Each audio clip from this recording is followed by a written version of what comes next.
Assalamualaikum warahmatullahi wabarakatuh. Selamat pagi. Bagaimana kabarnya hari ini? Alhamdulillah baik. Jadi, sebelum pembelajaran hari ini, kita berdoa dulu ya. Ketua kelas silakan memimpin doa. Hari ini yang tidak masuk siapa? Oh, masuk semua. Baik, jika masuk semua, hari ini kita akan mempelajari materi tentang pasar dalam perekonomian. Oke, sebelum lanjut, Ibu tanya dulu. Kalian pernah ke pasar enggak? Oke, kalau pernah, apa sih menurut kalian pasar itu? Oke, suatu tempat bertemunya pembeli dan penjual. Ada yang lain? Tempat untuk membeli suatu barang. Oke, ada yang lain juga? Tempat untuk berjualan. Ya, jadi benar. Jika jawaban kalian disatukan, bisa disimpulkan bahwa pasar adalah suatu mekanisme yang mempertemukan antara pembeli atau konsumen dengan produsen atau penjual sehingga dapat berinteraksi untuk membentuk suatu kesepakatan harga. Oke, tadi kalian sudah pernah pergi ke pasar kan? Pasar mana saja sih yang sudah kalian kunjungi? Oke, Aisyah pernah berkunjung ke pasar dekat rumahnya yang buka setiap hari. Ya, jadi itu adalah salah satu contoh pasar harian yang sering menjual barang yang sering kita konsumsi dan bersifat nyata ya pasarnya. Iya Bu, kalau bukan nyata goib namanya enggak ya. Jadi kalau yang bersifat tidak nyata adalah pasar abstrak. Ya, siapa nih di sini yang suka belanja online? Ya, jadi yang suka belanja online di Shopee, Tokopedia, Lazada itu merupakan salah satu contoh pasar abstrak atau pasar tidak nyata. Jadi kita tidak bertemu langsung ke penjualnya, tetapi kita masih bisa melakukan transaksi pembelian.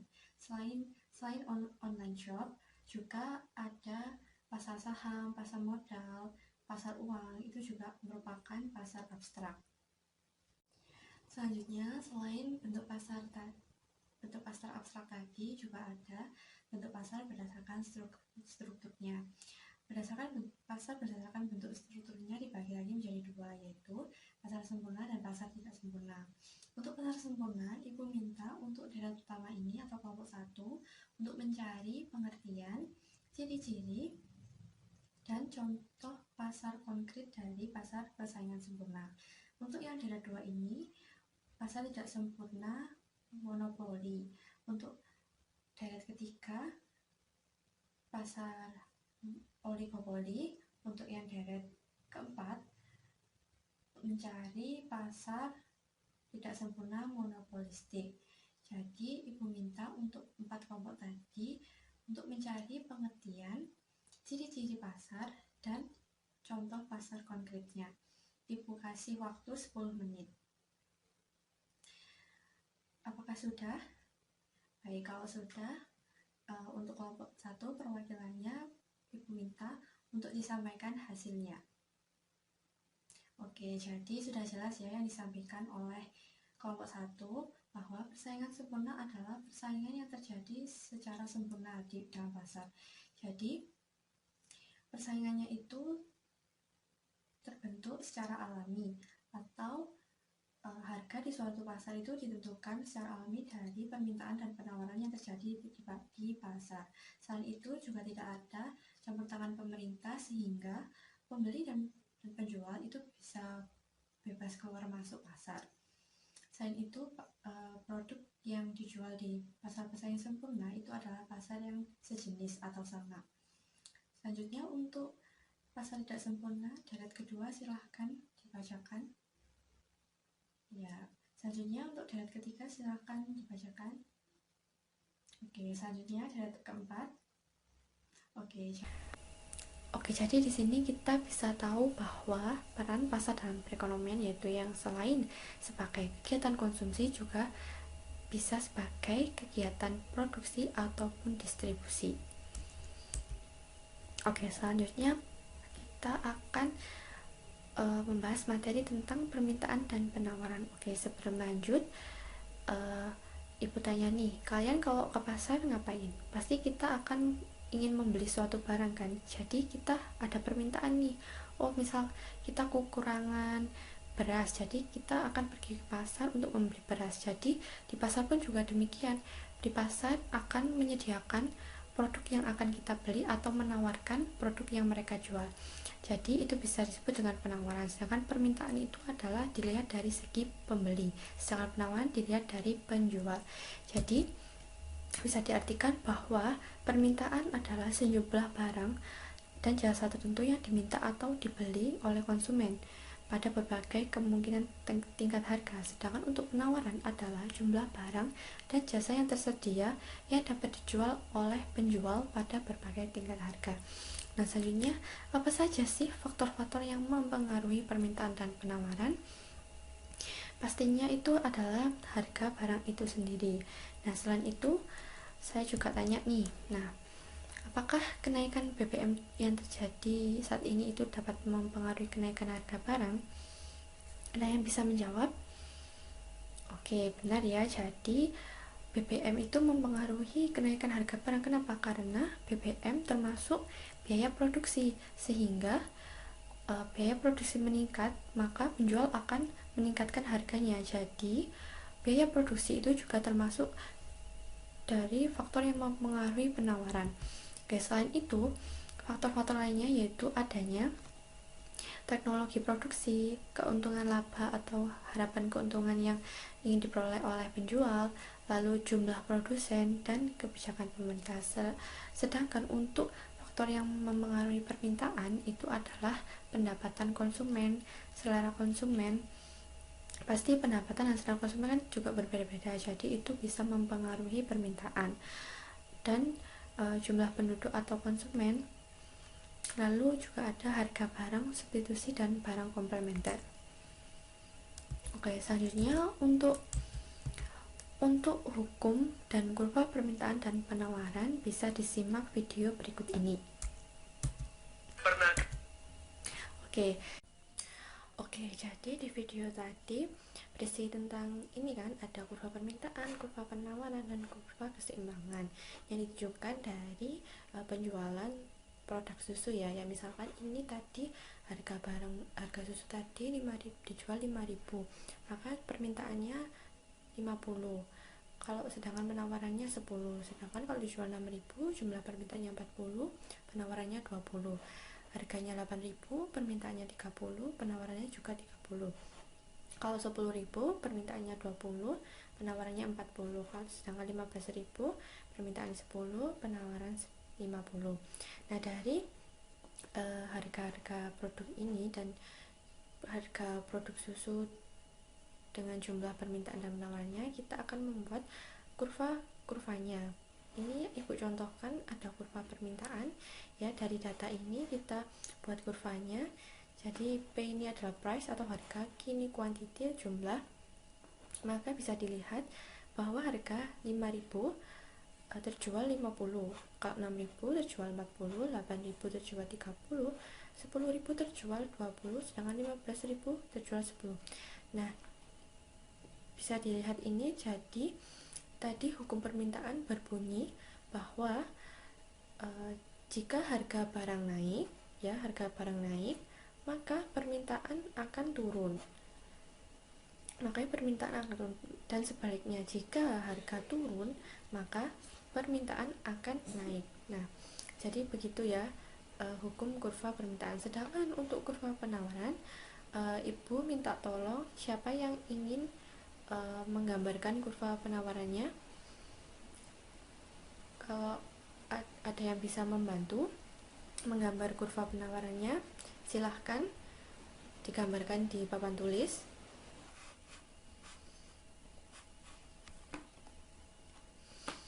Oke, terima kasih Husna sudah digambarkan.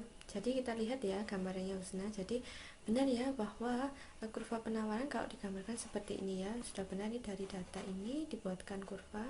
Kalau harga 5.000 terjual 10, 6.000 terjual 20, 8.000 terjual 30, 10.000 terjual 40, 15.000 terjual 50.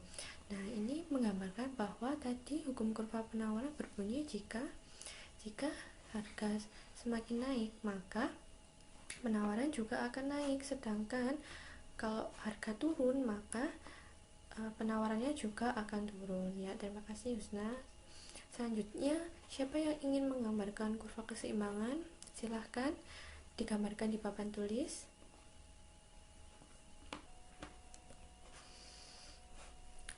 Oke, terima kasih Fariza sudah menggambarkan kurva keseimbangannya. Jadi seperti ini ya gambar kurva keseimbangan, bahwa jumlah permintaan terpenuhi dengan jumlah stok yang ada di penjual. Jadi bisa seimbang ya, antara stok yang ada di penjual bisa memenuhi semua permintaan di harga barang 8.000. Oke, jadi yang namanya kurva permintaan, kurva penawaran itu pasti akan mengalami suatu pergerakan dan pergeseran. Nah, untuk pergerakan itu, pergerakan yang terjadi di kurva permintaan itu adalah pergerakan yang terjadi di garis ini saja. Jadi pergerakannya itu bisa naik, bisa turun. Nah, untuk naik itu berarti dari kanan bawah ini menuju ke kiri atas. Ini untuk naik. Sedangkan kalau turun berarti dari kiri atas ke kiri bawah. Nah, jadi pergerakannya itu hanya naik atau turun. Sedangkan kalau di kurva penawaran, kalau naik berarti dari kiri atas ke kanan, dari kiri bawah ke kanan atas. Sedangkan kalau turun dari kanan atas ke kiri bawah. Nah, ini adalah pergerakan dari kurva permintaan dan kurva penawaran. Nah, sedangkan kalau bergeser itu pasti akan dipengaruhi, ada faktor yang mempengaruhinya. Misalkan kalau di kurva permintaan tadi kan permintaan dilihat dari segi pembeli. Jadi kalau pembeli itu misalkan pendapatannya naik, berarti kan permintaannya juga naik. Jadi pendapatan pembeli itu naik, maka kan mempengaruhi pergeseran kurva permintaan. Nah, kalau bergeser karena kenaikan pendapatan dari konsumen, berarti bergeser, kalau naik pendapatannya akan bergeser ke kanan, sedangkan kalau pendapatannya turun maka akan bergeser ke kiri.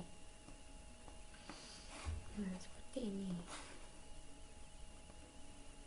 bergeser ke kanan kalau naik, kalau turun bergeser ke kiri. Nah, ini untuk salah satu contoh faktor pergeseran kurva permintaan. Jadi selain harga barang itu sendiri. Sedangkan kalau kurva penawaran itu bergeser, misalkan tadi kan harga naik diakibatkan karena biaya produksi. Nah, kalau biaya produksi itu naik, maka dia akan bergeser ke kiri.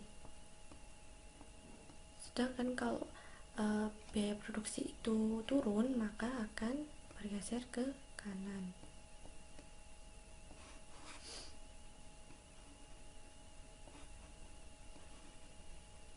Nah, jadi ini ya tentang pergerakan dan pergeseran. Jadi kalau pergerakan itu hanya naik dan turun, sedangkan kalau yang dipengaruhi oleh harga barang itu sendiri. Sedangkan kalau bergeser itu karena faktor lain selain harga barang itu sendiri.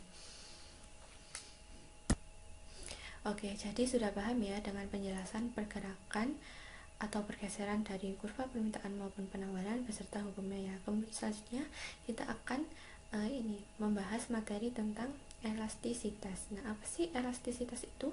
Elastisitas mengukur seberapa besar kepekaan atau reaksi konsumen terhadap perubahan harga. Nah, misal kalau harga itu naik, maka kepekaan konsumen itu bagaimana? Apakah harga naik itu mereka akan tetap membeli atau tidak? Nah, begitupun kalau harga itu turun, maka berapa kepekaan kalau harga turun itu terhadap reaksi konsumen.